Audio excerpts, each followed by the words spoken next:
Good evening and welcome to TC Network. I am Tingni Tim Hoki bringing you today's news. Today's top headlines include Manipur's new governor visits Churachandpur, urges Kuki leaders to work with administration to bring back peace. Kuki Zo Council meets Manipur governor, submits demands for a resolution. News in details. Manipur's new governor Ajay Kumar Balla on Tuesday visited the Churachandpur district where Kukis live and urged community leaders to work collaboratively with the administration in peace-building efforts. Balla, the former Union Home Secretary, reached the district around 9:40 a.m. He inaugurated an IT center at the Churachandpur College and interacted with students. He heard their grievances and the problems they were facing as a result of the crisis in the state, maintaining that the students were the future of the country and he did not want them to suffer. Balla said the government was making all efforts to bring back normalcy. Thereafter, he went to the Deputy Commissioner's office where he held meetings with civil society organizations such as the Kuki Council and ITLF, among others. Governor appealed the leaders of the CSOs to work collaboratively with the administration in peace-building efforts, a statement issued by the Raj Bhavan in Imphal said. The Kuki Council, which is the apex body of the community, submitted a memorandum to the governor stressing the need for maintaining the sanctity of the buffer zone, the need for demarcation of district police jurisdiction, and deployment of neutral central security forces. It said the governor insisted that peace must come first and then solution, whereas the council strongly asserted that political talks should be expedited with the SOO group and a separate administration, union territory with legislature for the Kuki people be granted under Article 239A of the Indian Constitution for peace to prevail, it said in a statement. Honorable Governor promised that the central government will maintain neutrality in maintaining law and order. In this regard, the council assured that law and order situation will remain secured only if the sanctity of buffer zone is respected, it added. Later, Balla visited the Sat Bhavna Mandap relief camp in Tuibung and interacted with those living there. He also distributed relief materials. On his way back to Imphal, the governor visited the Chingnu Thangting Guest House Relief Camp in Moirang in Bisnupur district and interacted with people of the Meitei community who have taken shelter there. He also distributed relief materials among them. Over 250 people have been killed and thousands rendered homeless in ethnic violence between Meitei and Kuki communities since May 2023. In a press release issued today, the Kuki Zo Council, the highest political body for the Kuki Zo community, shared details of a meeting with Ajay Kumar Balla, the newly appointed governor of Manipur. The meeting took place at the Deputy Commissioner's Conference held in Churachandpur on January 7, 2025, during the governor's first visit to the district after assuming office. The Kuki Zo Council congratulated Governor Balla on his appointment and expressed appreciation to the Government of India for selecting a senior officer for the position. The council also used the opportunity to highlight several key issues affecting the Kuki Zo community, presenting a written memorandum to the governor. As per the press release, the council submitted a written memo raising important issues, including the preservation of buffer zones, the redemarcation of district police jurisdiction, and the deployment of neutral central security forces. In his response, Governor Balla underscored the importance of prioritizing peace before pursuing political solutions. However, the council strongly asserted that political negotiations with the suspension of operation groups should be expedited. The council reiterated its demand for a separate administration, a union territory with a legislature for the Kuki Zo people under Article 239A of the Indian Constitution, believing these to be essential for achieving lasting peace. According to the press release, Governor Balla assured the council that the central government would remain neutral in maintaining law and order. In response to this, the council assured that peace would remain secure only if the sanctity of the buffer zones was respected. The press release concluded with the council's gratitude toward the district administration of Churachandpur for facilitating the first meeting with the governor in his first visit to the district after assuming office as the governor of Manipur. In a swift and commendable operation, the Assam Rifles successfully rescued 14 victims of a tragic accident near Mapum village in Ukhrul district. The incident occurred when a Mahindra pickup vehicle reportedly veered off the road and plunged into a deep gorge, leaving its occupants severely injured. Responding with urgency, the Assam Rifles unit stationed at Mapum village, accompanied by medical team, reached the accident site promptly. Their rapid action ensured the victims were extricated from the wreckage and provided with immediate medical care. After stabilizing the injured, the Assam Rifles team facilitated their evacuation to the district hospital in Ukhrul for advanced treatment. Their professionalism and efficient coordination played a vital role in ensuring the victims received timely care. This rescue operation underscores the Assam Rifles' unwavering commitment to safeguarding civilian lives even in the most challenging and remote terrains. Known as the Sentinels of the Northeast, their prompt response and dedication to service reflect their ethos of protecting and serving the people of the region, said Assam Rifles Headquarters Aigar. It further added that the successful operation stands as a testament to the Assam Rifles' bravery, efficiency, and steadfast resolve to support the communities they serve, further solidifying their reputation as a pillar of safety in the Northeast. Churachandpur's internally displaced persons have appealed to the government to expedite the disbursements of the promised special education package for IDP students by January 31. The community expressed concerns about the financial strain caused by the lack of income sources and the challenges of securing admissions for their children in the new academic session. Speaking at a press conference held at the Manipur Press Club, Hemam Jugindro Mitei, convener of the Churachandpur Meitei United, highlighted the urgent need for government action. He appreciated the state's government decision to provide a special financial package for IDP students, a move agreed upon following consultations with relief communities. However, he emphasized the necessity of releasing the funds promptly to address the pressing admission deadlines set by schools and colleges.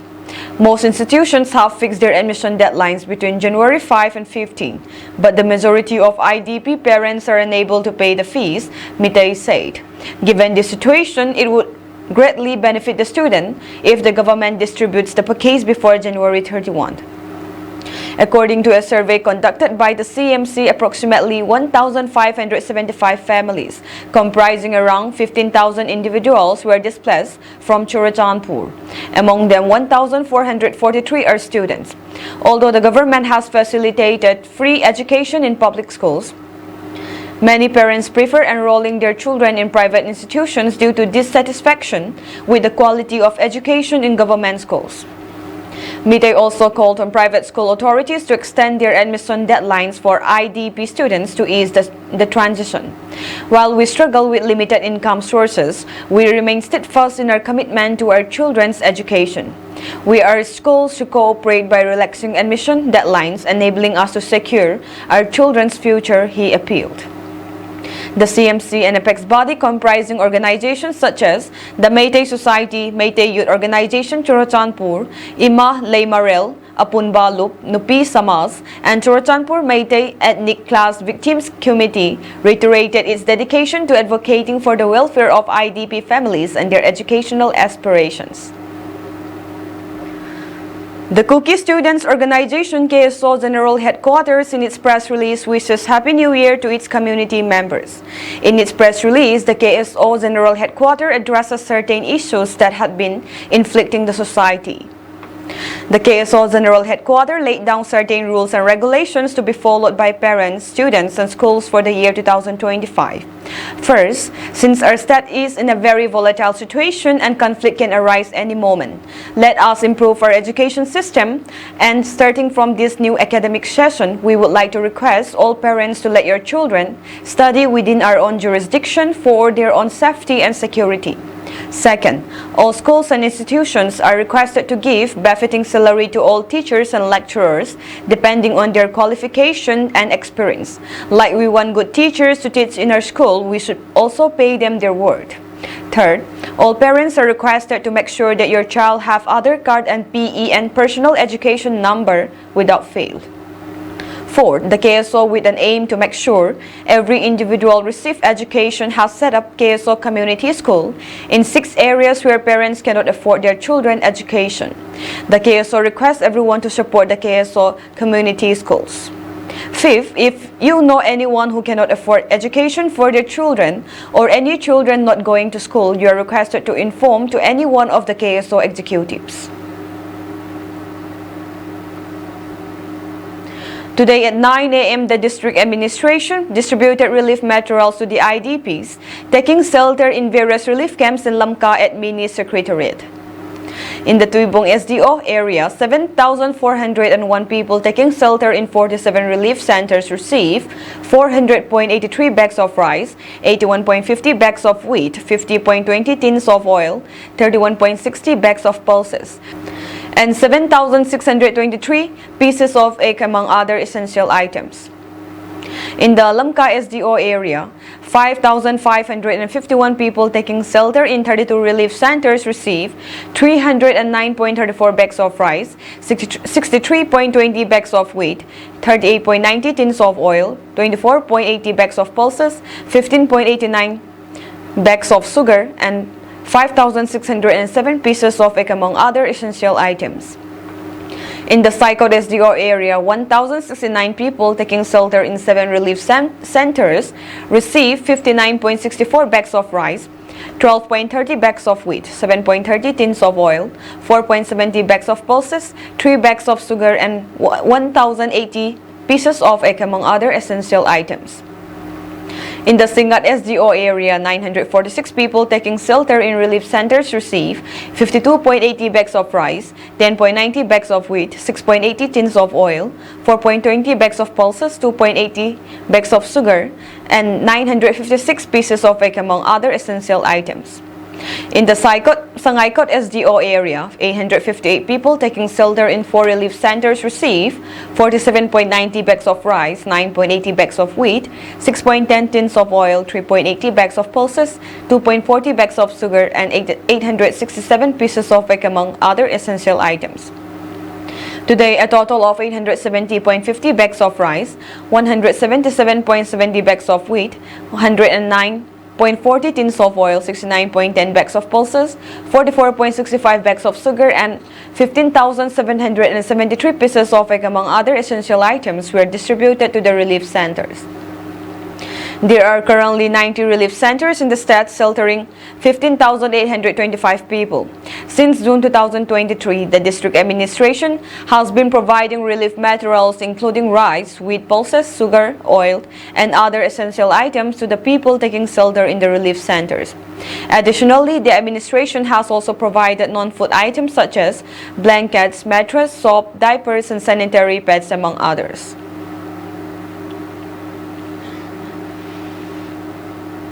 Letpao Hokip 42 Tecnopol SC MLA extends help to the victims of the recent arson in Morit Town. On the fateful day of 4th January, a fire broke out from the house of one Thang Say in Morit Ward number 2, which turned violent and later devoured several other houses as well. Luckily, except for the house of one Mamang, the maze was minimal to the rest of the houses caught on the spreading fire. Thang Say blamed the source of fire for being due to a short circuit. They expressed their apologies to the others who were affected by the fire, which broke out from their house. The victims, Thang Say and Mamang, expressed their gratitude to the Honorable MLA Letpao Hokip for his timely help and support. The MLA had provided them tin seats to rebuild their houses. The victims also extend their gratitude to the local authorities and CSOs for all the help rendered. A delegation of Congress leaders from Manipur led by former Chief Minister Okram Ibobi Singh and accompanied by Member of Parliament for Inner Manipur, Dr. Angomcha Bimolakoism, met with the newly appointed Governor of Manipur, Ajay Kumar Bala, at the Ras Bhavan on January 8. Following the meeting, Okrami Bobby Singh addressed the media, stating that the delegation had raised concerns regarding the ongoing crisis in the state. The Congress team emphasized the need for immediate and lasting peace, urging the governor to take action to restore stability and normalcy in Manipur.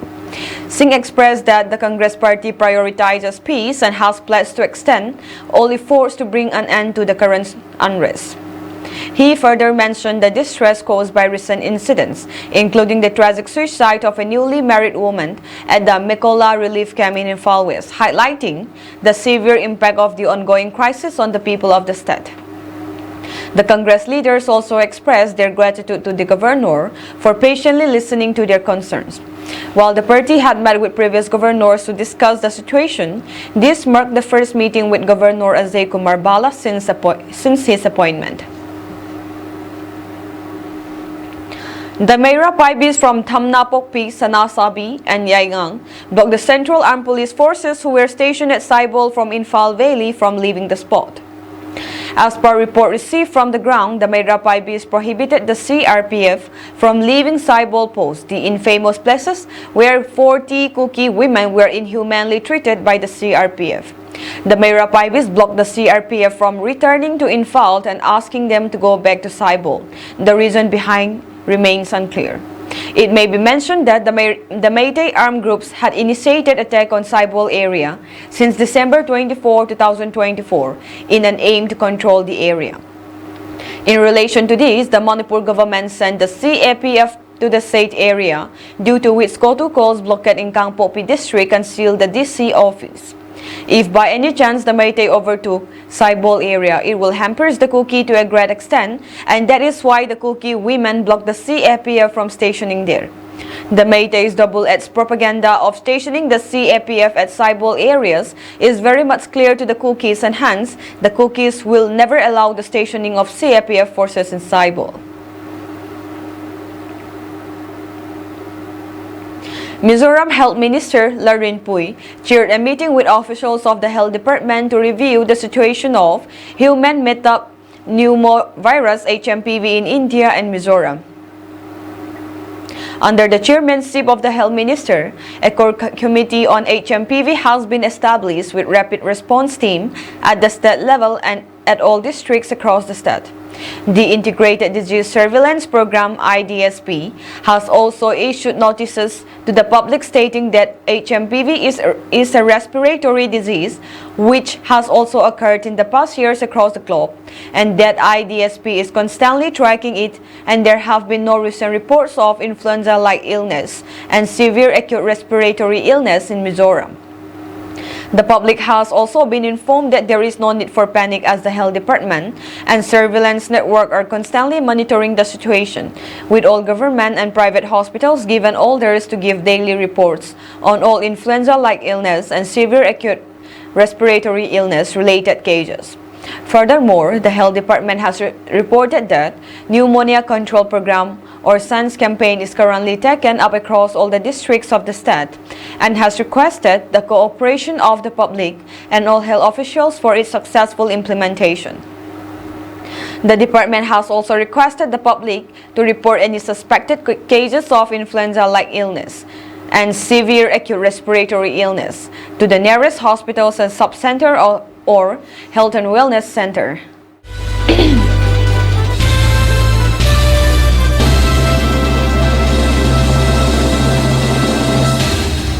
Anxiety has been building around the rescue operation of 9 laborers trapped inside a coal mine in the Dima Hasao district of Assam, with the water level inside the quarry rising to nearly 100 feet.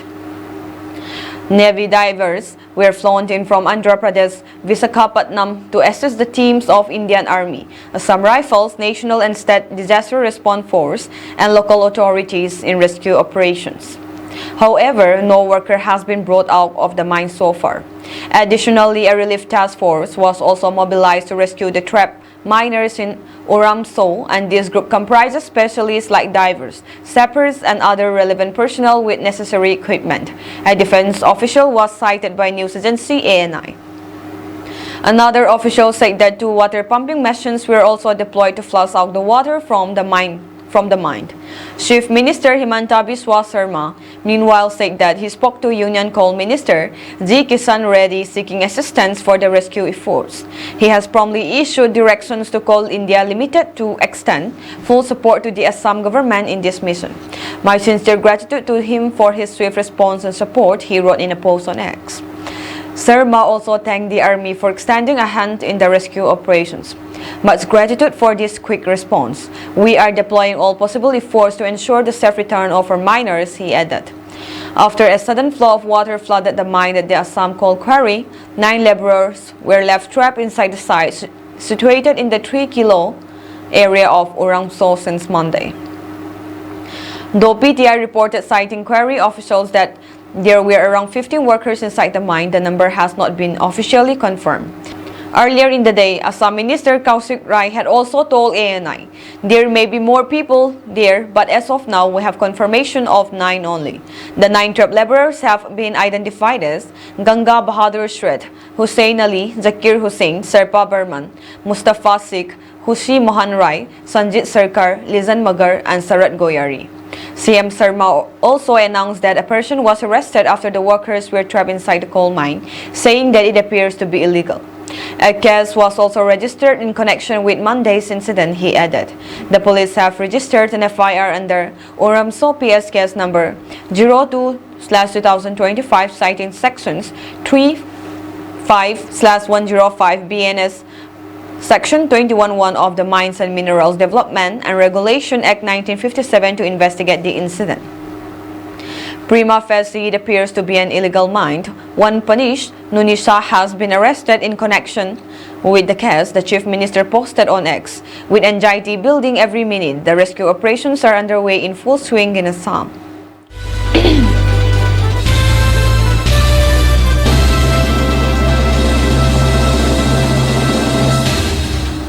President Volodymyr Zelensky said on January 6 that Russian forces had sustained significant losses over 5 months of fighting in Russia's Kursk region.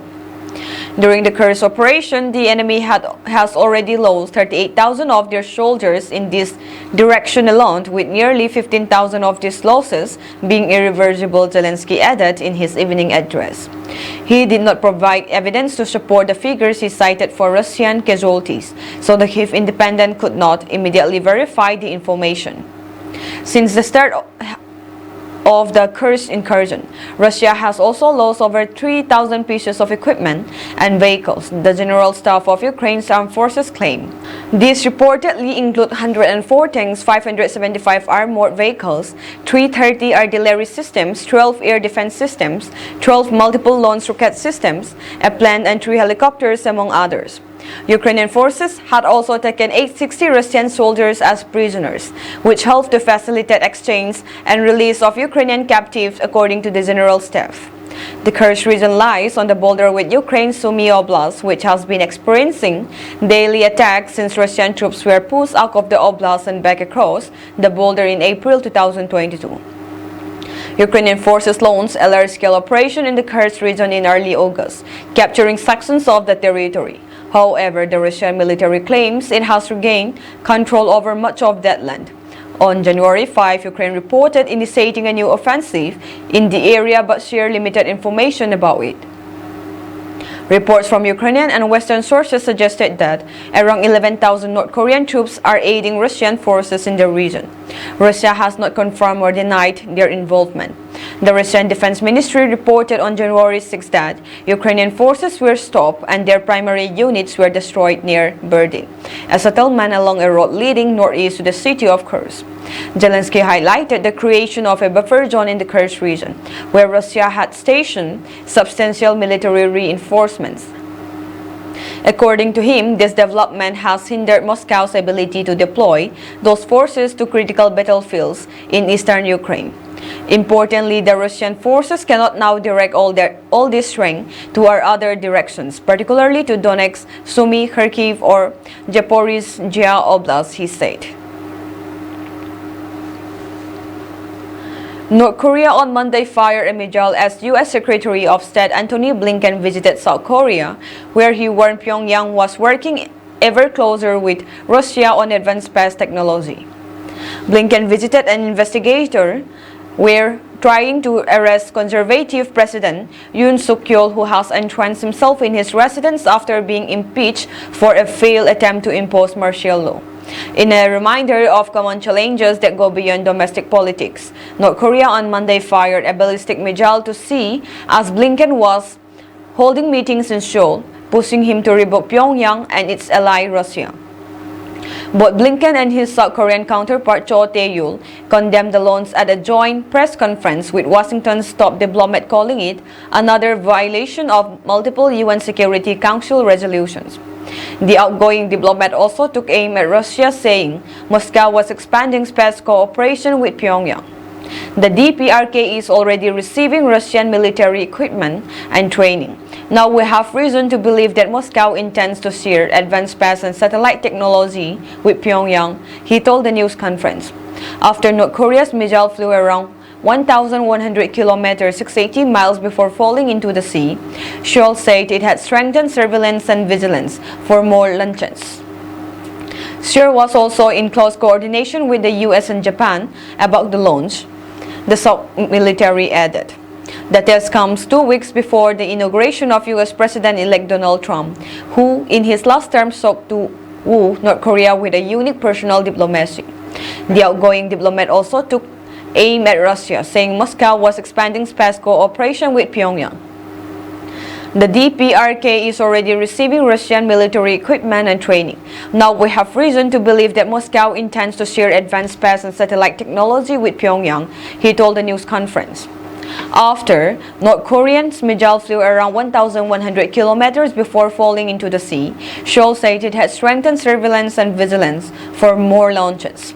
Seoul was also in close coordination with the US and Japan about the launch, the South military added. The test comes 2 weeks before the inauguration of US President-elect Donald Trump, who in his last term sought to woo North Korea with a unique personal diplomacy. With noisy protests gripping Seoul and audible from Blinken's hotel, he steered clear of wading into partisan politics. Blinken reiterated the ironclad commitment of Washington to defending South Korea and spoke with Choi about how both sides will work together to further strengthen bilateral cooperation with trilateral cooperation with Japan, as State Department's statement said. Until briefly imposing martial law on December 3, Yoon had been a darling of President Joe Biden's administration for his pro-US policies on the global stage. Yoon delighted the United States by seeking to turn the pace on decades of friction with Japan, a fellow U.S. ally that is also home to thousands of U.S. troops. Yoon joined Biden and Japan's then Prime Minister Fumio Kishida in 2023 for a landmark three-way summit at the Camp David presidential retreat that included a promise to set up intelligence cooperation on North Korea. Choi's office said in a statement that South Korea remained committed to the principles and agreements from the Camp David summit. The acting president stated that South Korea will continue to maintain its diplomatic and security policies based on a strong Korea-US alliance and trilateral cooperation among South Korea, the US, and Japan. That is all for today's news, and have a pleasant evening ahead.